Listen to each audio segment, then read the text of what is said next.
太医已经处理过伤口，妾身现在已经好多了。你为何要做这样伤害自己的事情？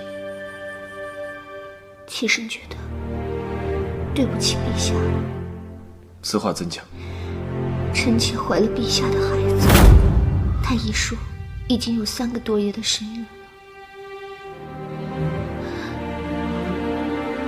是因为对不起陛下，妾身知道，现在这个时候来这么个孩子，就是给陛下添麻烦，所以妾身才想，不如和这个孩子一起死了算了。你说的这是什么话？音乐明白，陛下留音乐在这空中飘扬，已是极大的恩赐。可如今这个孩子，是所有人都容不下的呀。你放心，朕定会尽力保全这个孩子。陛下保了他又能如何？他活在这世上，只是一个无名无分，连和自己的爹都无法相认的可怜孩子。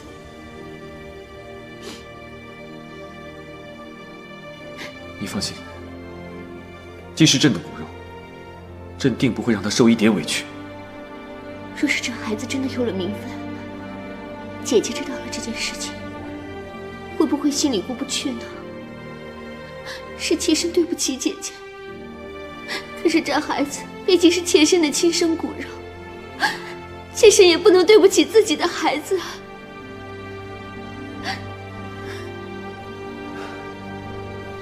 皇后那里，朕会亲自去说的。听见陛下这么说，妾身才能勉强安下心。你好生休养，朕还有要事，先走了。不知陛下明日能否来看妾身和孩子？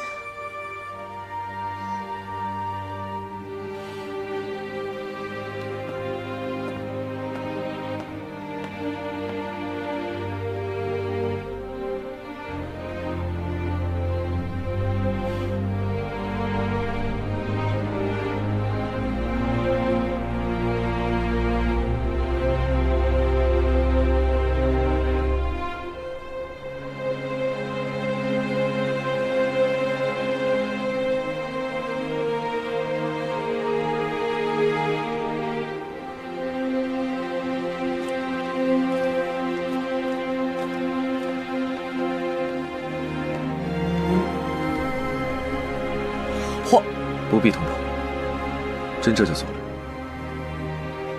您不进去了？朕不知该如何向他解释，他知道了一定会很伤心，就让他再无忧快乐的过几日。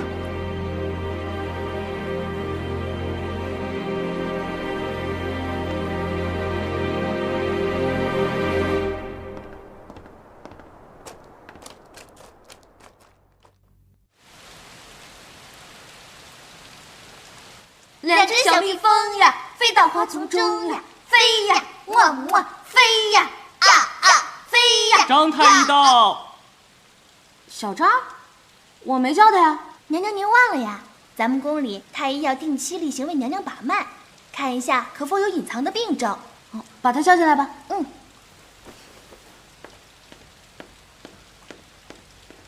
张太医，您这边请。哎。微臣给皇后娘娘请安。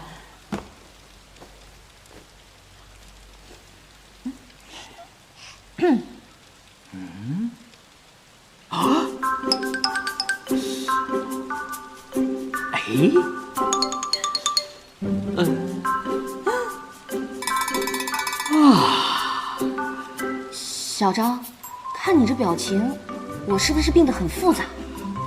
恭喜皇后娘娘，娘娘这是喜脉呀！你丫说什么呢你？娘娘确实有喜了。哎呀，我们家娘娘有喜了！我们家娘娘有喜了！你滚一边，冲上去！隔壁这就滚！我们家娘娘有喜了！我们家娘娘有喜了！我们家小张啊，我这个月事啊，向来都不准，你是不是搞错了？阴薄阳别，寸脉沉，尺脉浮，鼓动华丽，阴中见阳，又有何调之象？娘娘却是有孕的脉象。为保万全，微臣再给娘娘开副安胎药，调养一下啊！你给我滚！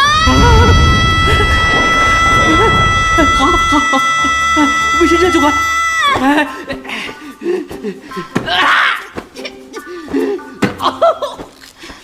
哎呦！滚！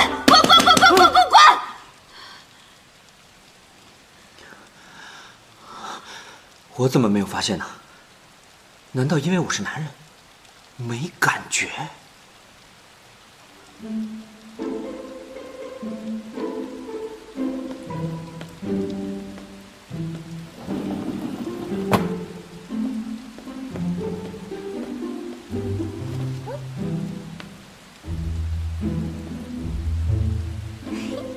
娘娘，你该起来了，快起来吃点东西。我已经没有脸在这个世界了，让我逃避一会儿吧。那我可先走喽。娘娘，我先下去了。站住！你手里拿什么东西啊？没什么。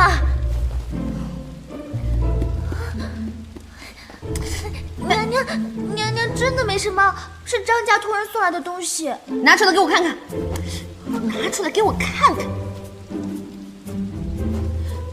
娘娘，这是张家托了城里最好的裁缝，专门做的小孩的衣服。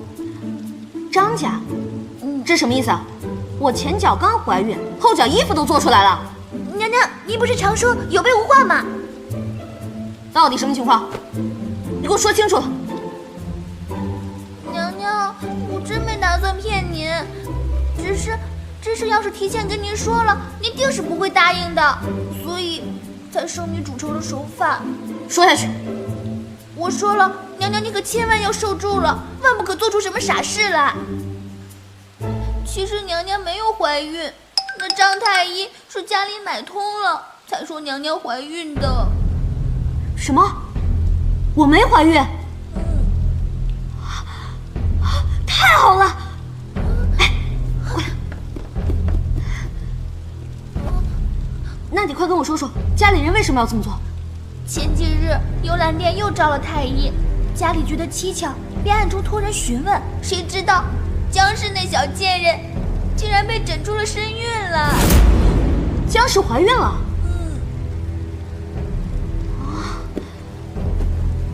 难怪皇上前段时间去幽兰殿了，原来是为了这事儿。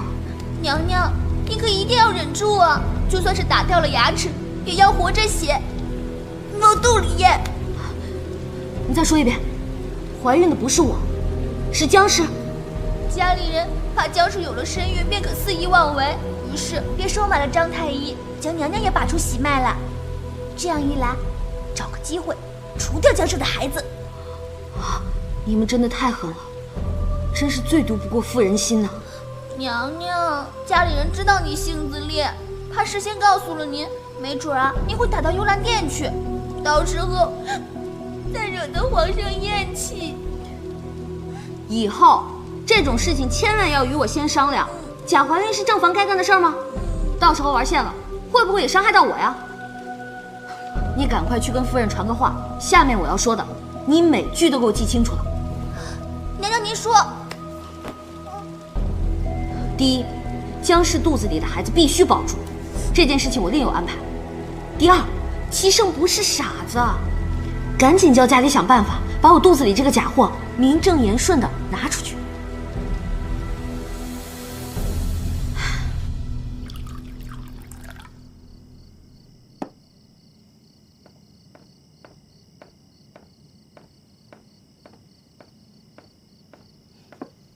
皇上吉祥。不必多礼，你怀孕的事，太医已经告诉朕了。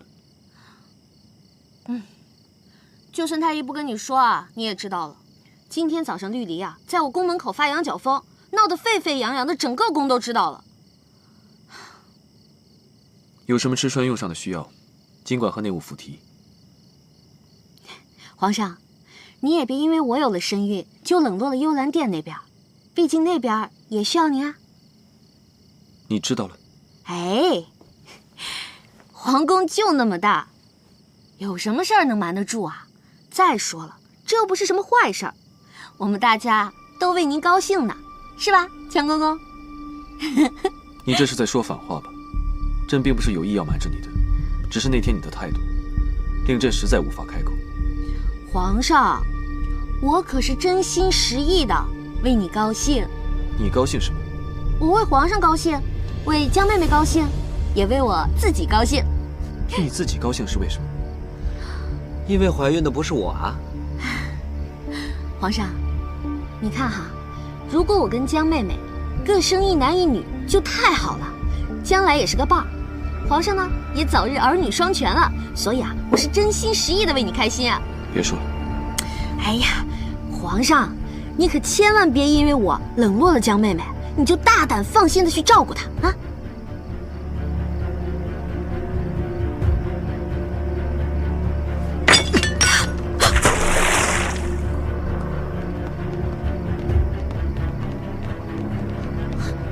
娘娘，您没事吧？有没有伤到？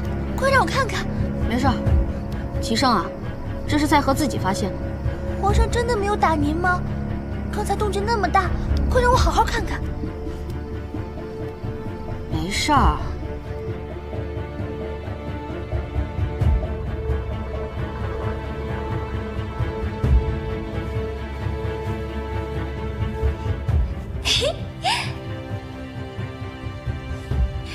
娘娘，娘娘，您看这小衣服多可爱呀！可爱，可爱有什么用啊？您真就不打算自己生一个？我？让我去生孩子，还不如让我去死。等您真有了孩子呀，就不会这么说了。哎呀，我这怀孕的消息一传出去，怕是要几家欢喜几家愁了。可不是嘛，江氏那头呀，肯定恨死娘娘了。我说的不是他，江氏是怎么想的，我真的没有心思去猜。只是九王这一次，一定是受到了很大的困扰。我与他刚立下盟约，就马上传出来我怀孕的消息，换做是谁，恐怕都难以接受。不行，九王那边还是有必要去见一面的。你去他府上给我传个话，说我要见他。嗯。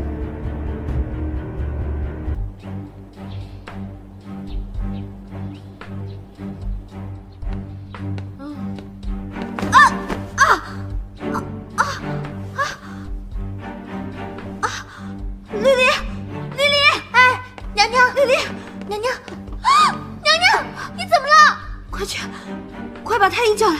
张太医，张太医，张太医啊，您这边请。哎，来了。刚才娘娘不小心绊了一下，您快看看有没有事啊？哎呦，微臣给娘娘请安。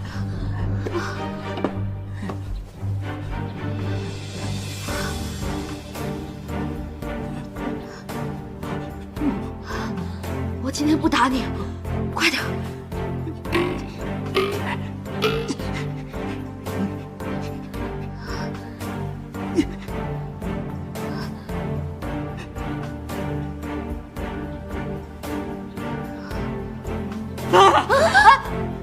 娘娘的孩子安好，估计这2天就要生了。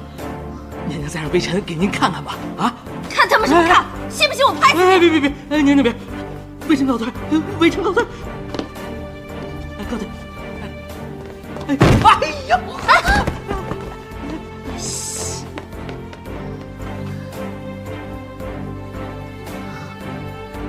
丽丽，我还有件事情依然放心不下。你去准备一些猪跑，帮我打点一下侍卫。今晚我要出宫一趟。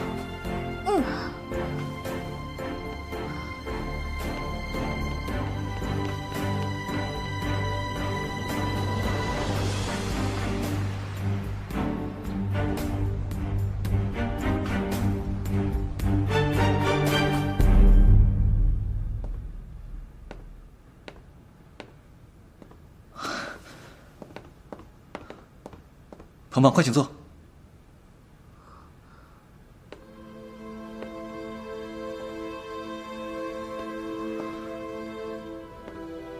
这么晚，为何？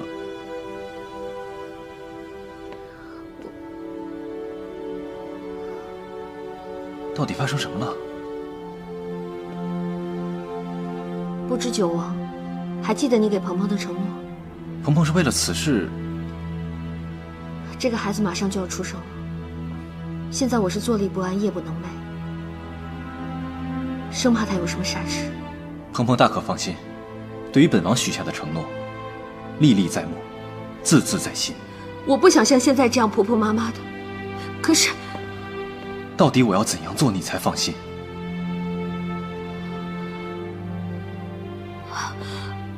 我不知道。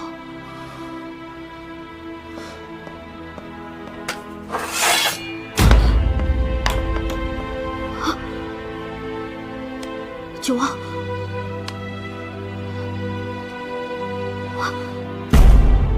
今日便可赐死我，如此你便可以放心了吧？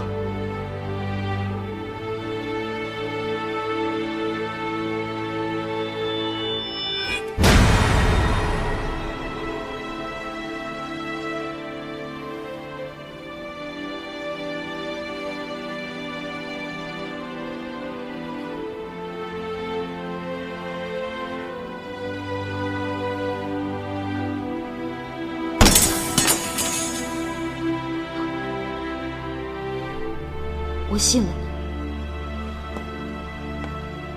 鹏鹏，这次你当真信我？你为了我，连命都可以不要，更何况是皇位。本王永远和你是一条心的，只愿你永不负我。我不是一个不重情义的人，我知道我欠了你太多太多的恩情，这一次更是没有办法还清。你我之间还谈什么恩情？我对你的心意，你难道还不了解吗？我了解，但是我没有什么是能给你承诺的。我不需要你为我承诺什么，只要记住我为你做的一切。记住，我便心满意足了。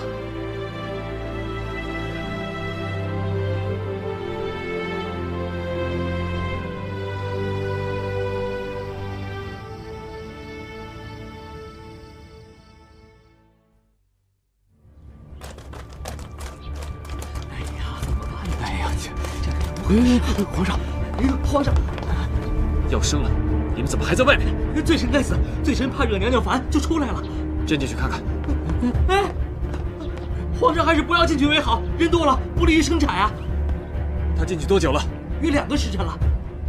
朕问你，朕听人说，生孩子比身上挨刀伤痛10倍，此话当真？微臣认为是20倍。太他妈疼了，还要几百回啊！娘娘，使劲儿啊！娘，娘你用力，娘娘。有什么办法可以解痛？皇上恕罪，罪臣确实无计可施。从古至今，千万人都要经过这生产的阵痛才能生子啊！大胆！朕的皇后岂能和寻常孕妇相提并论？朕命你速速想出办法，解除皇后的疼痛。微臣遵旨，微臣遵旨。使劲儿啊！你使劲娘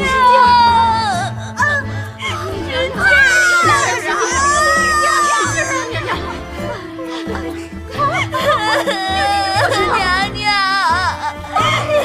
哎呀，不够了，娘娘，血了！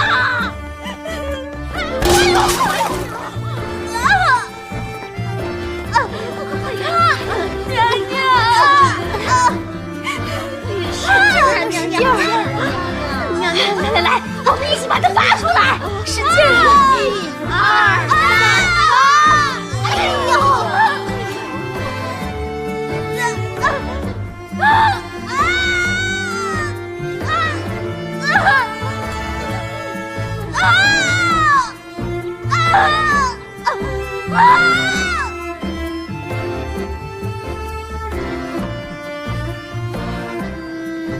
你们倒是想办法呀！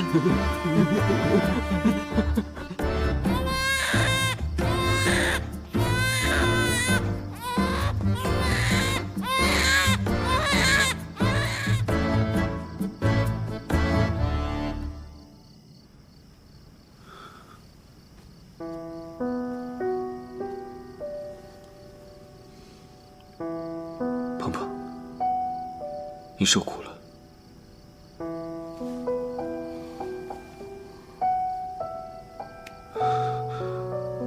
你生产的前一刻，屋子里没声了，令朕着实担心。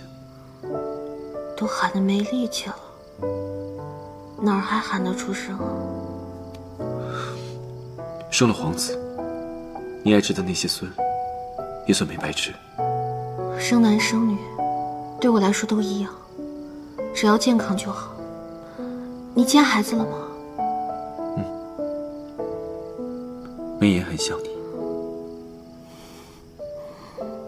那我就放心了。要是眉眼像你，生出来还得带他去韩国整容。你这些胡言乱语，可千万别交给孩子。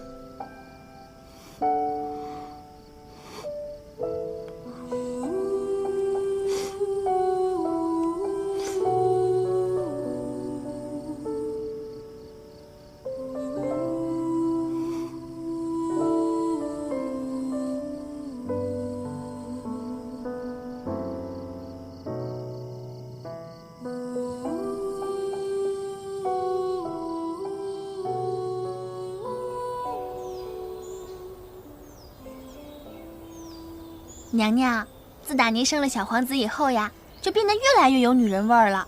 今日是小皇子的百日宴，您一定能成为万众瞩目的焦点。你行了啊，少跟我提什么女人味儿。我不过就是生了个孩子，我的心啊，还是个纯爷们儿。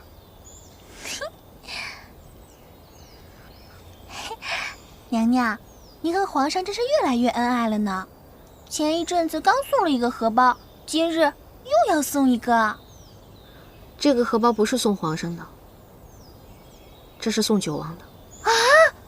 你为何要给九王殿下送荷包啊？宝贝儿，一个人想过上安稳的生活，总想着靠别人是万万行不通的。关键还是要靠自己运筹帷幄，才能掌控大局。所以，九王这条路是万万不能断的。可是娘娘，您不是已经生下小皇子了吗？在后宫就可以高枕无忧了呀，为何还要联合九王殿下呀？君子之道在于制衡，单靠我们张家的势力，在朝中是什么事情都做不了的。而加上九王和他背后的力量，我们就有了拼的资本。齐胜再想对我们做什么，就得好好想想了。娘娘，绿丽明白了。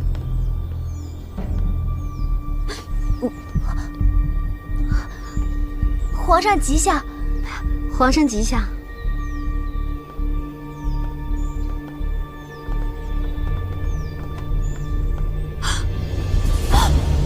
皇上，奴婢给您倒杯茶吧。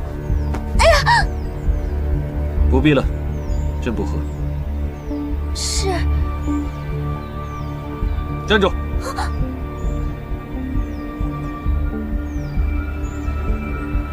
交出来。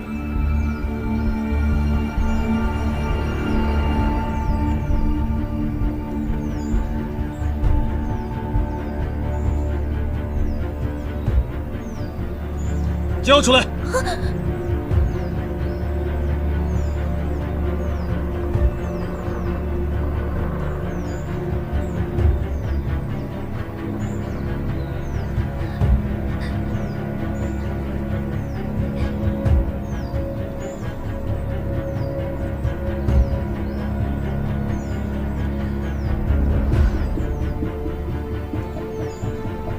下去吧。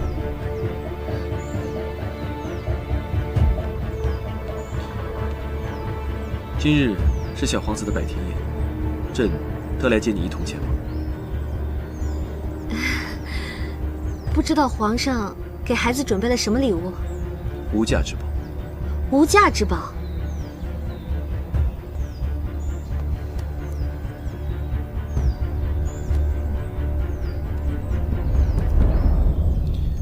朕思前想后，觉得这个字甚好。啊？这是名字？这个是念景吗？都是做母亲的人了，为什么还是一点长进都没有？这个字念浩，齐浩，以后，小皇子就叫齐浩。哦，起名这么大的事儿，你一个人就决定了啊？你去问问，谁认识这个字儿？只有你不认识罢了。你这样是让孩子输在起跑线上。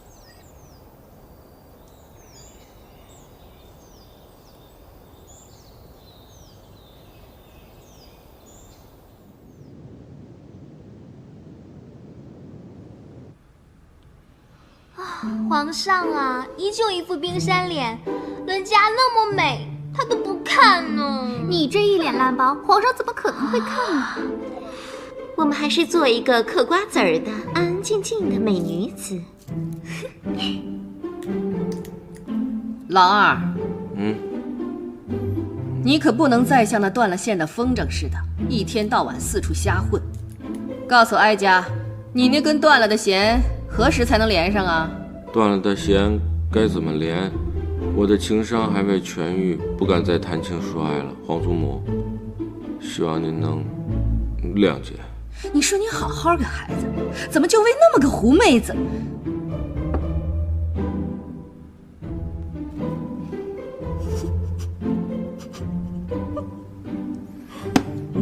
老九，你年纪也不小了，到现在还不娶妻。哀家问你，可有看上的姑娘？回皇祖母的话，孙儿并无意中人。唉，哀家这辈子啊，阅人无数。刚才问你的时候，你脸都红了，怎么可能没有？告诉皇祖母，是哪家的姑娘，哀家替你做主。皇祖母，孙儿确实没有意中人，等有了，一定会让皇祖母先知晓。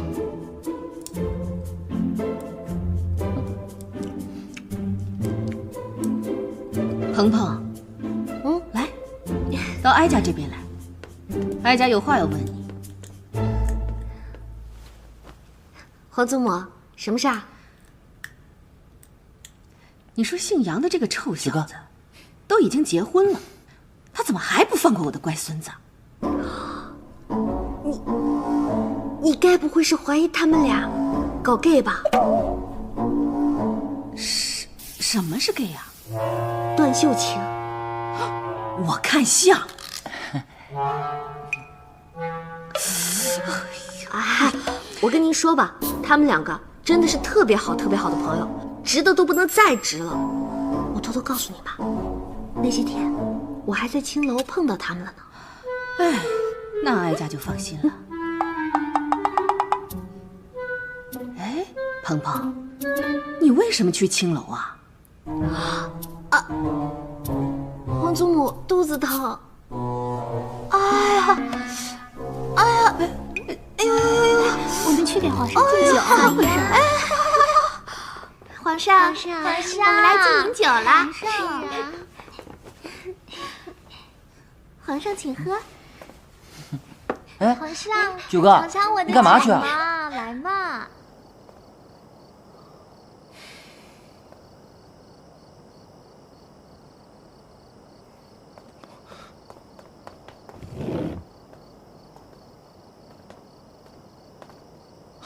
哟，九王，老地方，又见面了。是啊，好巧啊，这茅厕简直就是我们的福地呀。鹏鹏，这是我送给小皇子的礼物，我希望亲自交到你手上。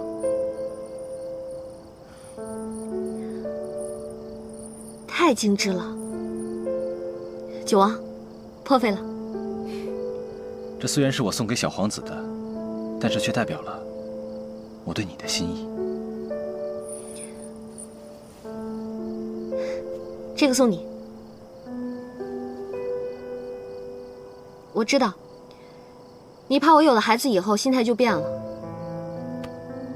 我只想让你知道，我不是一个心猿意马、朝三暮四的人。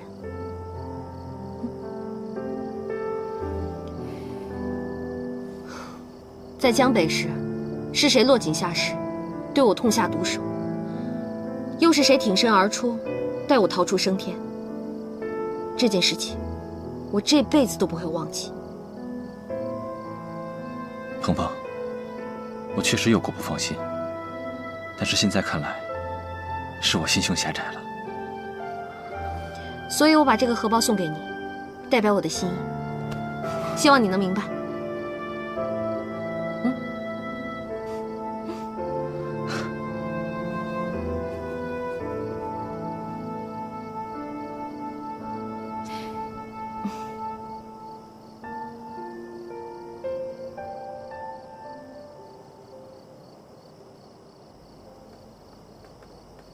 娘娘，你怎么出去了就不回来了呀？皇上找了。咱们现在就回去。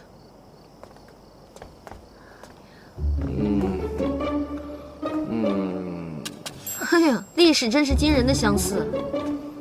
上一次，咱俩就是在这儿打的他。娘娘，您这次是不是还要打他？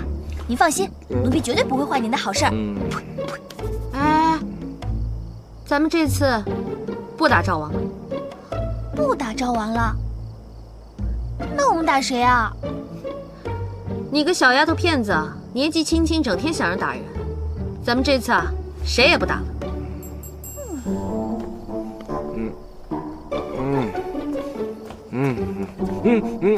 娘娘，娘娘，这次可别打我了。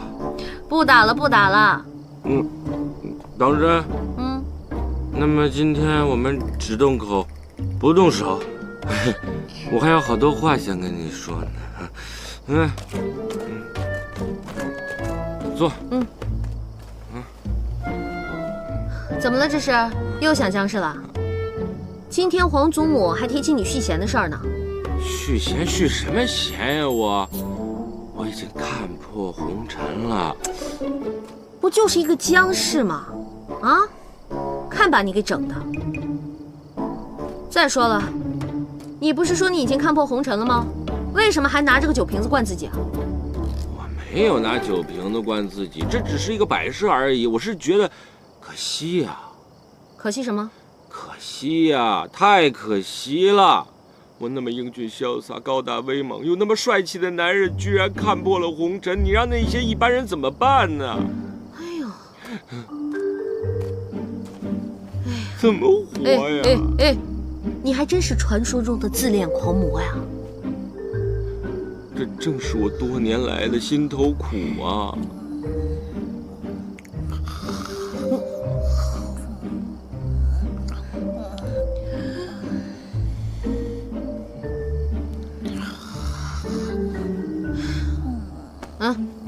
兄弟啊，你的苦我都懂。你现在是属于失恋的中期，嘴里不说，心里难受。咱们今天就把这些不痛快的事情都清清楚楚的说明白了，不就是一个臭娘们儿吗？臭娘们儿，你这句臭娘们儿骂得太解恨了。你真是我的知心好姐姐呀！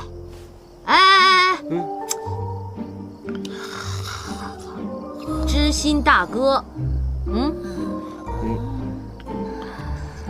知心大哥，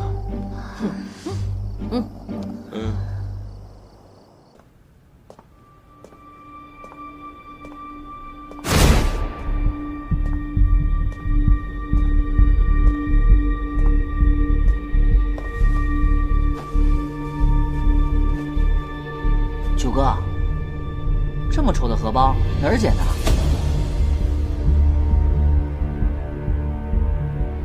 这是你口口声声称作女神的人亲手做的哦，丑是丑了点儿，但丑的有特点，有风格，简直独一无二，仅此一家。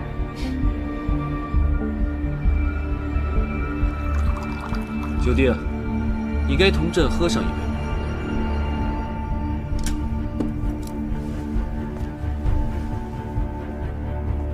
皇上恕罪，今日是小皇子的筵席，理应向皇上请一杯酒，实在是小弟的不周到了。九弟，是三哥对你不周。皇上何出此言？三哥一直忙于朝政，把九弟的婚事都抛在脑后。听闻有几个藩邦公主，不仅貌美如花，而且琴棋书画样样精通。朕找机会介绍给九弟如何？回皇上，婚姻之事确是大事，还请皇上容九弟思索几日。朕是开玩笑的。皇兄，九弟先干为敬。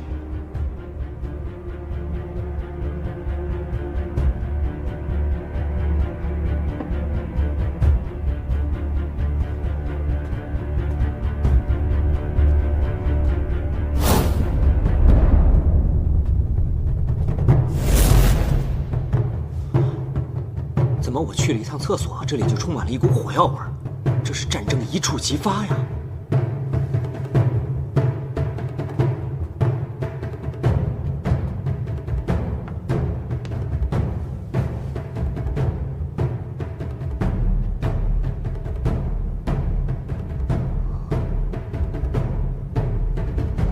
绿丽，你看出什么情况来了？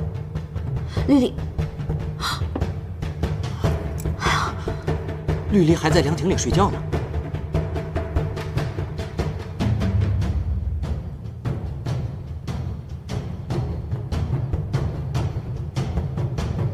娘娘，什么情况？奴婢，赵王，奴婢，怎么了？奴婢把赵王给打了。尼玛，赵王再没权没势，好歹也是个王爷啊！他是齐胜的哥哥，皇祖母的亲孙儿。哎呦！奴婢在亭子里醒来的时候，突然看到眼前站着一个男人，吓了一跳，就……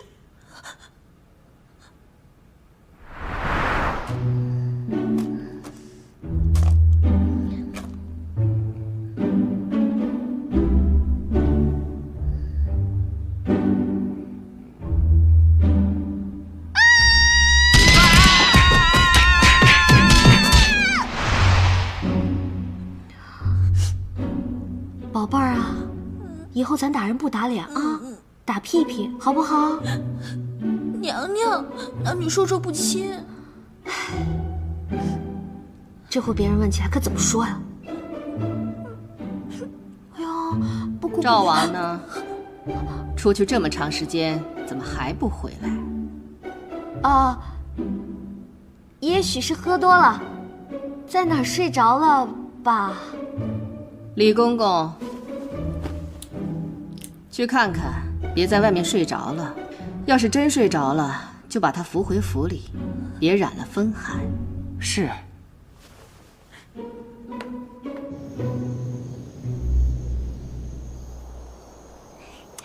来，哎，轻点啊！哎，皇上驾到！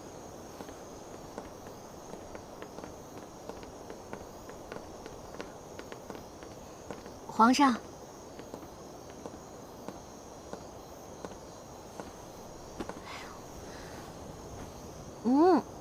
，Oh my god！ 你今天喝了多少酒啊？这么晚了，你来我这儿，该不会是要看浩儿翻身的吧？朕是来找你的。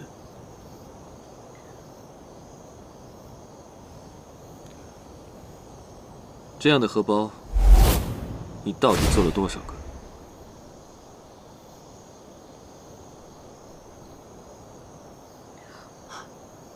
天哪！他不会是发现我送给九王的荷包了吧？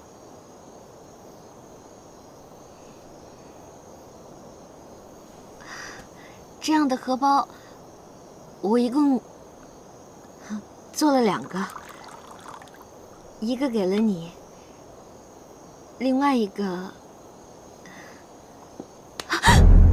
另一个是谁？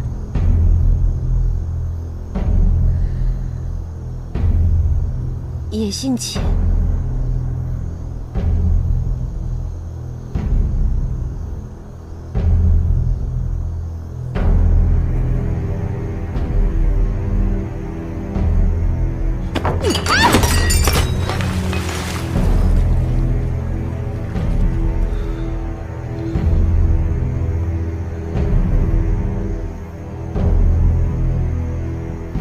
是浩儿啊，不然你以为是谁啊？荷包这种东西，怎么能随便送人呢？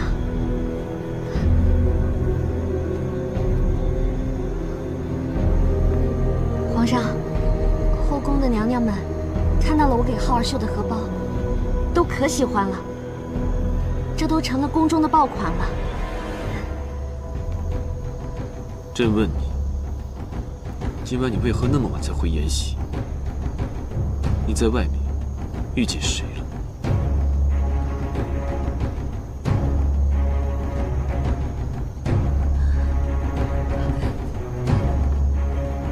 皇上，赵王是奴婢打的，奴婢以为赵王要轻薄奴婢，所以才跟娘娘没有关系。你还见了赵王？我和赵王是偶遇的，赵王太可怜了，我就安慰了几句，还不是因为姜氏的事。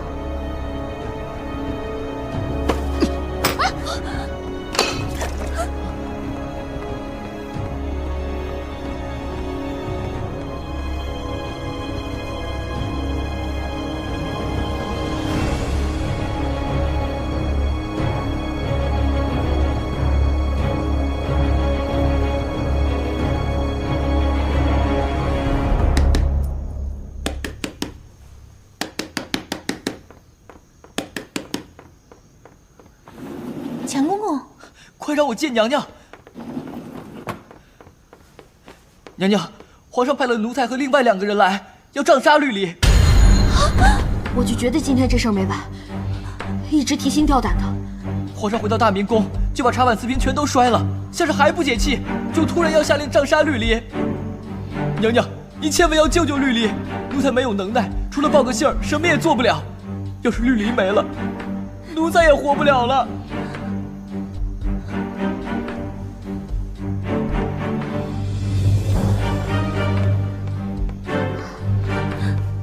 别慌，都别慌，让我好好想想。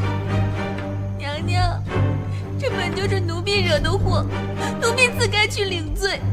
娘娘再也不可为奴婢和皇上起争执。只是以后没有奴婢在您身边，你一定要照顾好自己，不再倔强，不再自苦，不再……停！强公公，如果我能保住绿篱，你可否愿意帮我？娘娘，您说，一会儿你一定要好茶好水的招待好那2个人，把他们死死的扣在我宫中。如果问起来，就说我还在睡觉，一切都要等我睡醒之后再说。娘娘放心，这点抹杀人的本事，奴才还是有的。绿篱，赶紧收拾东西，跟我出宫。娘娘，你不是要带着我私奔吧？你想得美！赶紧跟我走，这事儿不光是为了你，也为了我自己。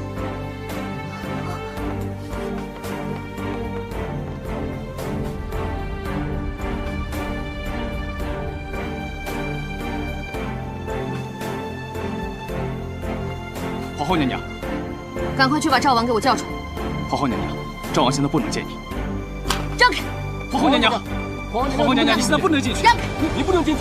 皇后娘娘，皇后娘娘，赵王，参见皇后娘娘。别跪了，赶紧去把你家主子叫出来见我。赵王殿下昨夜里宿醉头疼，身子还未缓过来，实在是无法见人的。少跟我来这套！什么宿醉头疼，就是不想出来见我。赵王，赵王，你要不出来，老子把你这里拆了！赵王，让开！皇后娘娘，你不能进！让开！你不能进！别跟我家娘娘！你不能进！皇后娘娘，你不能进！别跟我家娘娘！别跟我家娘娘！我自己来。你，好啊，让老子挨个房子找你。哎呦，娘娘，娘娘，娘娘，娘娘，您不能去呀！赵王啊，赵王，怎么还不出来？太不把我放在眼里了。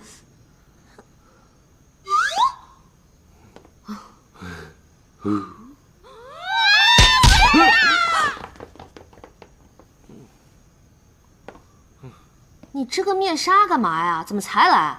还不是你的好侍女绿篱祖宗的杰作，我算是毁了相了。你还偏偏这个时候逼我出来见人，脸上挂个彩而已嘛，哪个纯爷们脸上身上没道疤呀？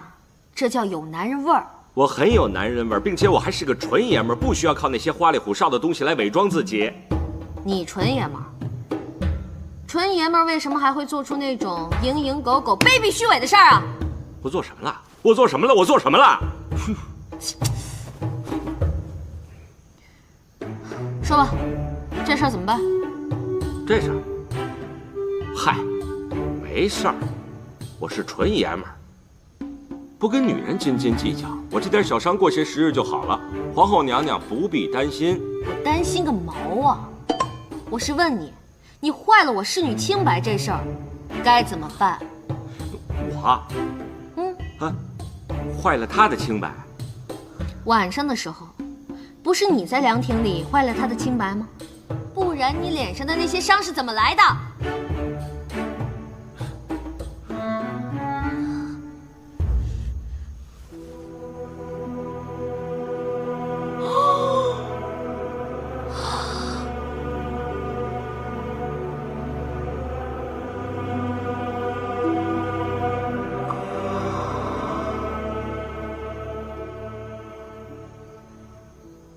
我脸上的疤是我自己挠的，行了吧？我认栽。娘娘，这是不愿赵王殿下，他喝多了，做了什么，恐怕自己都不知道了吧？千错万错都是奴婢的错，是奴婢没有拼死抗争，才出了这样一个结果。这丫头的清白算是让你给毁了。皇上今天就派人来我宫里了，说是要杖杀了她。娘，咱平时关系也不错。到底怎么回事？您想让我怎么着？您直接跟我说。娶了她。娶了她？娘娘，您要是让我去帮着求情，我二话不说，我现在立马就去。可是您让我娶了绿篱，这恐怕这情你是请不下来的。你丫是个二婚，你前妻是个绿茶婊，你能找着绿篱这样的好姑娘，不算亏了。反正今天您算是讹上我了，娘娘，您这实在是为难臣呐。这事儿呢，就算你帮我个忙，我承你个情，日后咱俩指不上谁能求上谁呢。若你要视而不见，绿篱死了，我给他拉个垫背的。那您这是在威胁我的性命了？你是个王爷，我能拿你怎么办呢？哎，不过这幽兰殿里好像还住着这么一位啊。你说我要对他做点什么，也不是什么难事儿。嗨，娘娘，这个我恨他恨得入骨，我为什么要为了他的生死而为难自己呢？既然如此，那咱们也没什么可废话的了。告辞。走。哎，我答应你。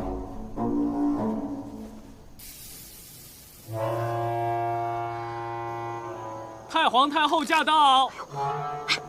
你们怎么还不跪下？快，跪下！快！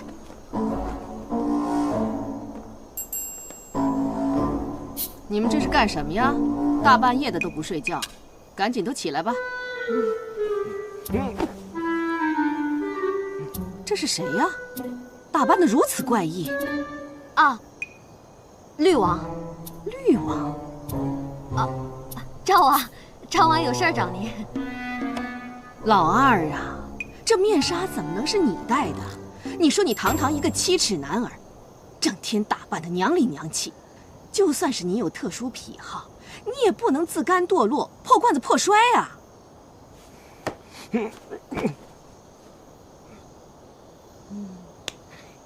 回皇祖母的话，孙儿由于积郁成疾，内分泌失调，脸上起了疹子。老二，你何时才能不再为姜氏的事情伤怀呀？回皇祖母的话，孙儿的情伤并非因为姜氏，而是另有其人。谁呀？哪家的姑娘啊？她的名字就叫做绿篱。啊，皇祖母恕罪，都怪鹏鹏没有看管好自己的侍女。此事都是臣的过错，怎么能怪皇后娘娘呢？哪里哪里。希望皇祖母成全。何错之有？哀家高兴还来不及呢。哀家正在为老二的事情伤怀，老二自己就把问题解决了。哎呀，绿篱，平身，抬起头来。哎，这丫头不错啊，绿篱姓绿，又爱穿绿衣服，老二爱戴绿帽子，他们俩是绝配啊！是啊，他们俩都绿到一块儿去了。皇后娘娘，老二身边也缺个提己的人，要不你就把这丫头赏了他。既然皇祖母都已经开了金口，赵王又喜欢这小丫头，我就答应了。好，哀家明天就宣旨，把绿篱纳给赵王为妻。绿篱这身份是不是也低了点儿？从明天起，就是如人之位吧。谢太皇太后恩典。起来吧。起来。皇祖母，绿篱呢是侍女出身，所以我恳请皇祖母能不能把绿篱放在我身边多待几天，再学习学习。老二不急，哀家是无所谓。老二，你怎么看啊？皇祖母，不急，不急。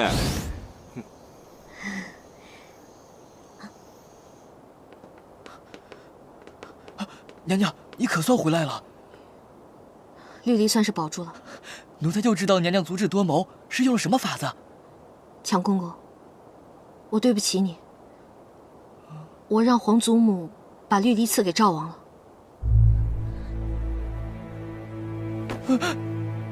那不是一下我插在了，哎呀，为偏偏是赵王。要不是娘娘放下脸面想出这个法子，我现在只有死路一条了。我当然是希望你活着，只是你出去一趟再回来，就成了赵王的人，我一时半会儿接受不了。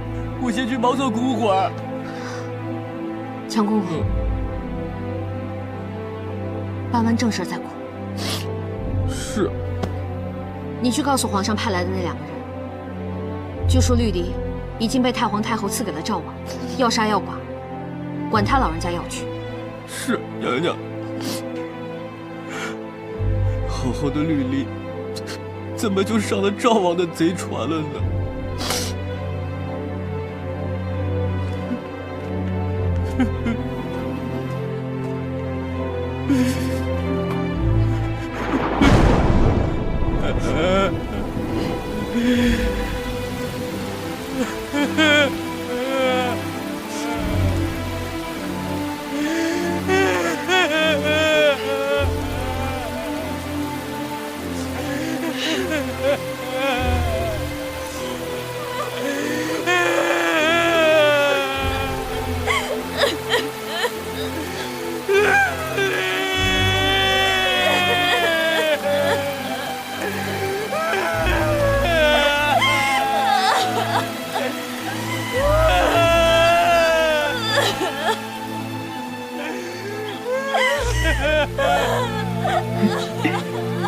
你喜欢小苹果吗？你说天上的星星，哪一颗是你，哪一颗是我呀？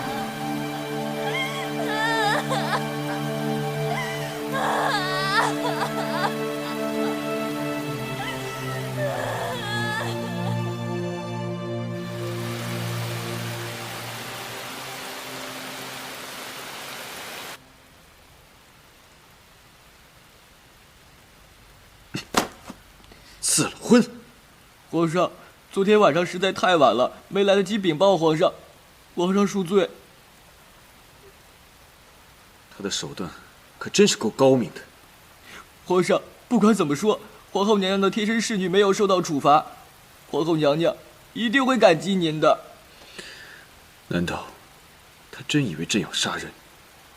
皇上，你当时下旨的时候是这么说的。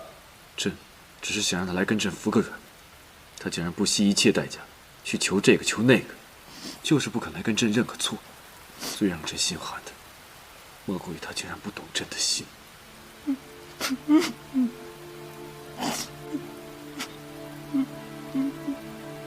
绿篱赐婚，你哭什么？想他没哭，想他昨夜偶感风寒，难受。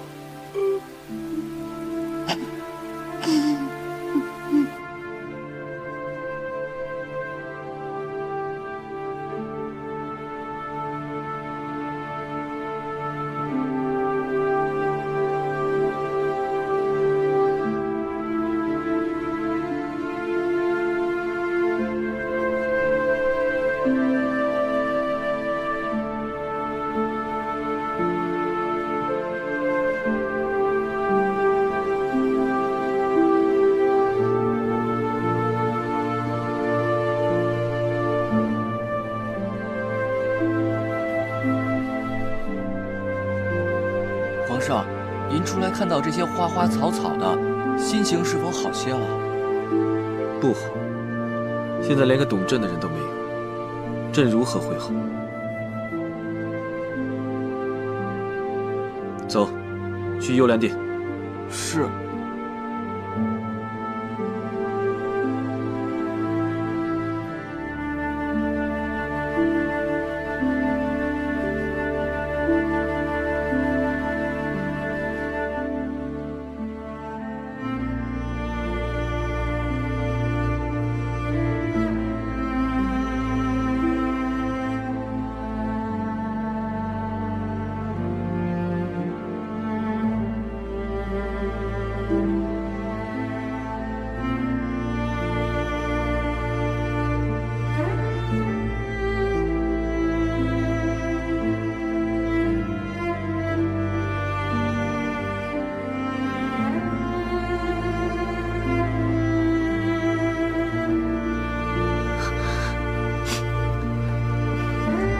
妾身给陛下请安。免礼吧。妾身与陛下真是许久未见了。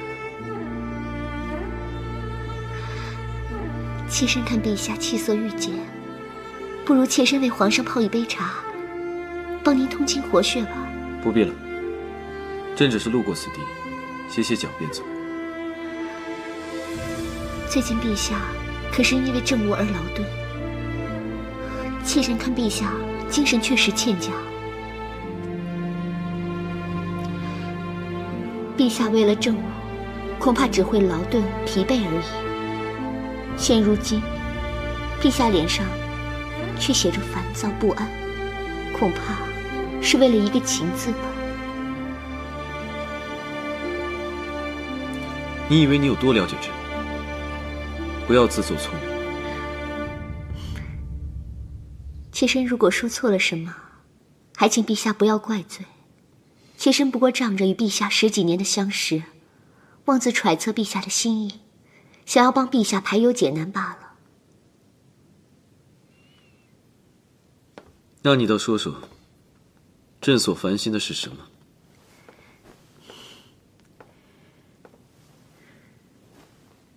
人为了情，无非就是2种：爱别离和求不得。我猜陛下是求不得。人啊，总想着那个不想自己的人，没想到，到最后最懂我的人还是你。他若能像你一样善解人意就好了。妾身从前做了许多错事，现在已经幡然悔悟，别无他求了，只希望能陪在陛下左右，帮您解忧。偶尔的你，倒是能为朕排忧解难，这倒是好的。只不过以你现在的身份，恐怕……妾身甘愿降为婢女，侍奉在陛下左右，以后陛下再遇到这种烦心事，也好有个说话的人。好，既然你说了，朕便答应你。谢陛下。